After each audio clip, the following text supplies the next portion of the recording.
ദൈവനാമത്തിന് മഹത്വം ഉണ്ടാകട്ടെ. പന്തളം അപ്പോസ്തോലിക് മിനിസ്ട്രിയുടെ വചന പ്രഭാഷണ പരമ്പരയിലേക്ക്, ഡെയിലി മന്നായിലേക്ക് ഏവർക്കും ക്രിസ്തുയേശുവിൻ്റെ ധന്യനാമത്തിൽ സ്നേഹവന്ദനം, സ്വാഗതം. ദൈവത്തിന് സ്തോത്രം. ഹല്ലേലൂയ. ഇന്ന് ഞായറാഴ്ച ദിവസം നമ്മൾ കുടുംബങ്ങളായിട്ട് സഭയിലേക്ക് കടന്നു വന്ന് കർത്താവിനെ ആരാധിക്കുന്ന ദിവസമാണിന്ന്. നമുക്ക് വ്യക്തിപരമായിട്ടും കർത്താവിനെ ആരാധിക്കാം, കുടുംബമായി ആരാധിക്കാം, സഭയായി ആരാധിക്കാം. അങ്ങനെ പല വിധത്തിൽ നമ്മൾ ദൈവത്തിന് സ്തോത്രം ചെയ്യുന്നവരും, കർത്താവിൻ്റെ സ്തുതികളെ ഘോഷിക്കുന്നവരും, കർത്താവിൻ്റെ അത്ഭുത പ്രവൃത്തികളെ വർണ്ണിക്കുന്നവരും, കർത്താവിൻ്റെ മുൻപാകെ നമ്മുടെ ആവശ്യങ്ങളെ പറയുന്നവരുമൊക്കെ ആയിട്ട് നമുക്ക് നമ്മെ തന്നെ കാണാൻ കഴിയും. എന്നാൽ 100-ാം സങ്കീർത്തനത്തിൽ എന്താണ് ഇതിനെക്കുറിച്ച് പറഞ്ഞിരിക്കുന്നത് എന്ന് നോക്കാം. അവൻ്റെ വാതിലുകളിൽ സ്തോത്രത്തോടും അവൻ്റെ പ്രാകാരങ്ങളിൽ സ്തുതിയോടും കൂടെ വരുവി.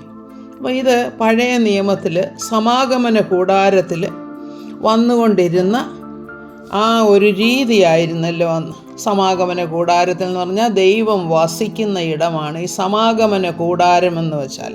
അപ്പോൾ നമ്മൾ ഈ ദിവസങ്ങളിൽ നമ്മൾ പഠിച്ചുകൊണ്ടിരിക്കുകയായിരുന്നല്ലോ, നമ്മുടെ ഹൃദയം തന്നെ ദൈവത്തിൻ്റെ മന്ദിരമാകുന്നു, അതായത് നമ്മുടെ ശരീരം ദൈവത്തിൻ്റെ മന്ദിരമാകുന്നു എന്ന് കണ്ട് നമുക്ക് സഭയിലും ആരാധന വേണം, ഒന്നിച്ച് നമ്മൾ ദൈവത്തെ ആരാധിക്കണം.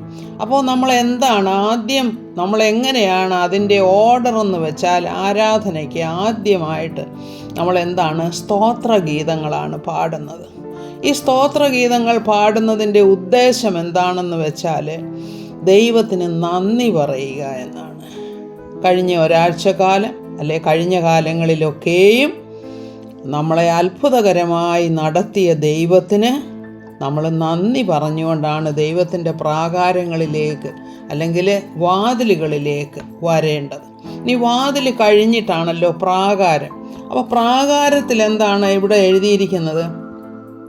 അവൻ്റെ പ്രാകാരങ്ങളിൽ സ്തുതിയോടുകൂടെ വരുവീൻ. സ്തുതി എന്ന് വെച്ചാൽ, അപ്പം സ്തോത്രം സ്തുതി രണ്ടർത്ഥമാണ്. സ്തോത്രം എന്ന് വെച്ചാൽ നമ്മൾ നന്ദി കരേറ്റുക.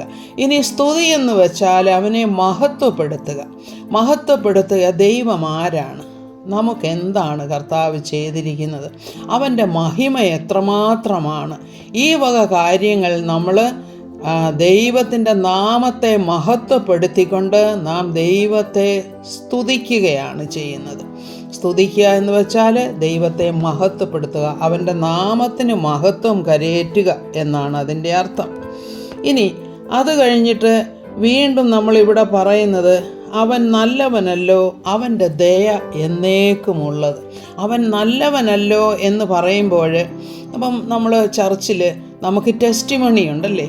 ടെസ്റ്റിമണി എന്നാൽ സാക്ഷ്യം. അപ്പം നമ്മുടെ ജീവിതത്തിനും എന്നും സാക്ഷ്യങ്ങളുണ്ട്. ദൈവം നമ്മുടെ ജീവിതത്തിൽ ചെയ്യുന്ന അത്ഭുതങ്ങൾ അതെന്തൊക്കെയാണ്, അത് മറ്റുള്ളവരെ ഒന്ന് പറഞ്ഞു കേൾപ്പിക്കുമ്പോൾ മറ്റുള്ളവരുടെ വിശ്വാസവും വർദ്ധിക്കും. അപ്പോൾ അതിനു വേണ്ടിയാണ് ഈ സാക്ഷ്യം പറയുന്നത്. അതുപോലെ തന്നെ പിന്നീട് നമ്മുടെ പ്രാർത്ഥനകൾ ദൈവം മുൻപാകെ വയ്ക്കാം. അപ്പം ദൈവം മുൻപാകെ വെച്ച് കഴിഞ്ഞിട്ട് പിന്നെ നമ്മൾ എന്താ ചെയ്യുന്നതെന്ന് വെച്ചാൽ, ദൈവമേ പ്രാർത്ഥന കേട്ടതിനായി സ്തോത്രം എന്ന് വെച്ചാൽ നമ്മൾ ദൈവം മുൻപാകെ പ്രാർത്ഥിക്കുന്നതേ ഉള്ളൂ. എങ്കിൽ തന്നെയും നാം എന്താണ് പറയുന്നത്? ദൈവമേ പ്രാർത്ഥന കേട്ടതിനായി സ്തോത്രം, നന്ദി. അതായത് നമ്മളപ്പോഴെന്താണ്, ആ വിശ്വാസ പ്രഖ്യാപനം അവിടെ നമ്മൾ ചെയ്യുന്നത്. അതായത് നാം പ്രാർത്ഥിക്കുമ്പോൾ ദൈവം നമ്മുടെ പ്രാർത്ഥന കേൾക്കും. അപ്പോൾ ചോദിക്കും, എല്ലാ പ്രാർത്ഥനയും ദൈവം കേൾക്കുമോ? അപ്പം ഒരു വിശ്വാസിയുടെ ജീവിതത്തിൽ എല്ലാ പ്രാർത്ഥനയും ദൈവം കേൾക്കുക എന്നുള്ളതിനേക്കാൾ നമുക്ക് നന്മയ്ക്കായിട്ടുള്ളതെന്തെന്ന് കർത്താവ് അറിയുന്നുവെന്ന് നമുക്കൊരു വിശ്വാസമുണ്ട്. ആ വിശ്വാസം അനുസരിച്ചാണ് നമ്മൾ നമ്മുടെ ആവശ്യങ്ങളെ കർത്താവിൻ്റെ മുൻപിൽ വയ്ക്കുകയാണ്. അത് നമ്മൾക്ക് നന്മയ്ക്കായിട്ടുള്ളതാണെങ്കിൽ തീർച്ചയായിട്ടും ദൈവം അത് നമുക്ക് സാധിപ്പിച്ചു തരും. നമ്മുടെ നല്ല ആഗ്രഹങ്ങളെ കർത്താവിൻ്റെ തിരുമുൻപാകെ വയ്ക്കുക എന്നുള്ളതാണ് നമ്മെക്കൊണ്ട് ചെയ്യാൻ കഴിയുന്നത്. നിവർത്തിക്കുന്നത് കർത്താവാണ്. അപ്പോൾ അവൻ്റെ നിവർത്തീകരണത്തിനായിട്ട്, അവൻ്റെ നാമമഹത്വത്തിനായിട്ട് നമ്മുടെ ജീവിതത്തിൽ എന്താണ് ആവശ്യമുള്ളതെന്ന് കർത്താവ് അറിയുന്നു. അതിൻ പ്രകാരം കർത്താവ് നമ്മുടെ പ്രാർത്ഥന കേൾക്കുകയും ചെയ്യുന്നു. ഇതാണ് നാം വിശ്വസിക്കുന്നത്. അങ്ങനെ തന്നെയാണ് നമ്മുടെ ജീവിതത്തിൽ സംഭവിക്കുകയും ചെയ്യുന്നത്.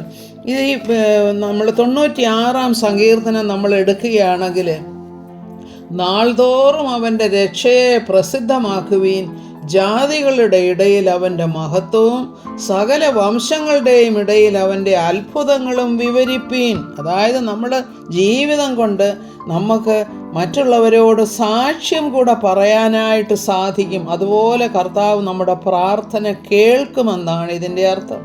കാരണം യഹോവ വലിയവനും ഏറ്റവും സ്തുത്യനുമാകുന്നു. സ്തുത്യനാണെന്ന് വെച്ചാൽ അവൻ സ്തുതി അർഹിക്കുന്നവനാണ്.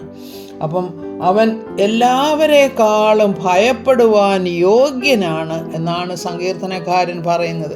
ഇങ്ങനെ നമ്മുടെ ജീവിതത്തിൽ നമ്മൾ പ്രാർത്ഥന, ആരാധന, സ്തുതി, സ്തോത്രം ഇതൊക്കെയും നമ്മുടെ ജീവിതത്തിൻ്റെ ഭാഗമായിരിക്കട്ടെ. കർത്താവ് നമ്മെ അനുഗ്രഹിക്കട്ടെ എന്ന് പ്രാർത്ഥിക്കുന്നു. സകല മഹത്വവും കർത്താവിന്. ആമേൻ. Praise the Lord.